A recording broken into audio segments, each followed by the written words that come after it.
नमस्कार मित्रांनो, हळद रुसली कुंकू हसलं या मालिकेच्या 28 ऑक्टोबरच्या भागात आपल्याला पाहायला मिळणार आहे.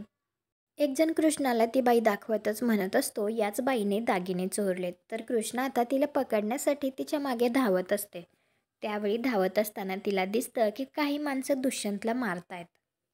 तर कृष्णा तिथे थांबते. तर तो तिला म्हणत असतो, कृष्णे त्या बाईने दागिने चोरलेत, तिकडे पुरावा आहे आपला, चला आपण आधी तिकडे जाऊया. तर कृष्णा लगेच म्हणते, इथं माझं 7 जन्माचं वचन आहे, आधी सुटका बुंगाट पाहुण्याची. आणि कृष्णा आता काही विचार न करता आधी दुष्यंतला सोडवण्यासाठी येते. त्या सगळ्यांबरोबर ती फाईट करते आणि दुष्यंतला त्यांच्या तावडीतून सोडवते सुद्धा. परंतु एक जण येऊन दुष्यंतच्या डोक्यावर काठीने जोरात मारतो. त्यामुळे आता दुष्यंत तर बेशुद्ध होतो आणि तो खाली पडतो.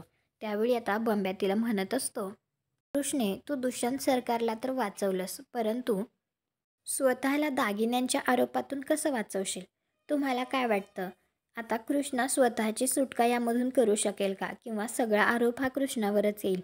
पण दुष्यंत जर लवकर भानावर आला तर तो कृष्णासोबत असं होऊ देणार नाही. तो नक्कीच काहीतरी करेल. कॉमेंट करून नक्की सांगा. व्हिडिओला लाईक करा. आपल्या मराठी मालिका चॅनलला सबस्क्राईब करा. भेटू पुढील भागात.